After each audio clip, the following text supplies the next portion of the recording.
Manatitra ny arahaba antsika mpanaraka ny ASMTV faly tafahoana aminareo indray ny tenako amin'ity an'ity de l'éducation, formation à l'entrepreneuriat andiany voalohany izay no lohatenin'ny hetsika izay nokarakarain'ny mpianatra tao amin'ny ASM Business School ny zoma telopolo Mey lasa teo. Nisy ny conférence sy fampirantiana maro samihafa. Anisan'ny tanjona tamin'izany hetsika izany moa ny fandrisihana ireo mpianatra hisehatra amin'ny fandraharahana.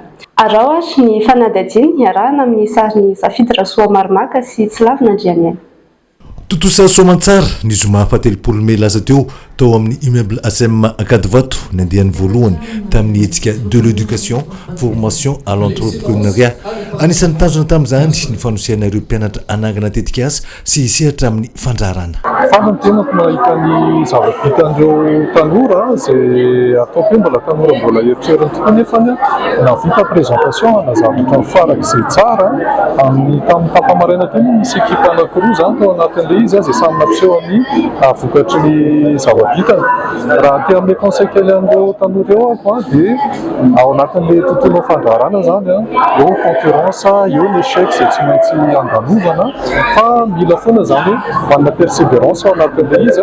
Raha araka ilay conférence izay nataoko koa mahakasika izy efa ao anatin'ny taona 2025 tsika zao amin'izao fotoana zao tsy azo ialana intsony ny teknôlôjia raha ty handroso ianareo na misehatra ny fandraharana na misehatra ina zany dia tsara foana hoe miara mandeha mindalana amin'ny teknôlôjia amin'izay zavatra rehetra ataonareo dia mamerina ny fiarabanana reo rehetra ny fahavitany ny événement ambony.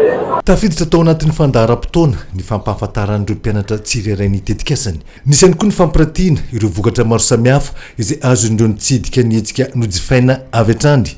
Hita taratra tamin'ny fotoana io fa nampiatra avy hatrany ireo toromarika izay napetraka nandritry ny fanomanana ireo mpianatra ka afapo na ireo mpitsidika na ireo tompona andraikitra. Formation pratique daholo ny formation ato zay avy nahita fampianarana hoe tena atao réel le zavatra ianarana ao ampianarana tsy vitan'izay ihany fa samy manana ny projet any tsirairay avy ny mpianatra rehetra. Tena mahafinaritra mahita le izy sady samy manana ny créativité any daholo ny ankizy. Ny zavatra voaray tao anatin'le journée entrepreneuriale nahafahanay mahalala kokoa ny zavatra misy any monde professionnel, ahafahanay manatanteraka ny projet écrit zany ho lasa réel le zavatra. Zava-misy eto Madagasikara moa dia ny mpianatra rehefa avy manana ny diplômany ka mitady asa ny orinasa efa misy. Indraindray nefa ireo orinasa ireo efa feno ary efa tena manam-pahaizana indrindra izy ka lasa miasa ivelany mivarotra ny fahaizany. Ny tanjona nefa dia amorona ny entreprise ny tena mba ahafahako manome asa ho any hafa ihany koa ary mba hampivoatra hampandroso ny Madagasikara. Amin'ny mahandiany voalohany ity hetsika ity dia hiezakana tsara hatrany ireo mpikarakara ho an'ny andiany manaraka.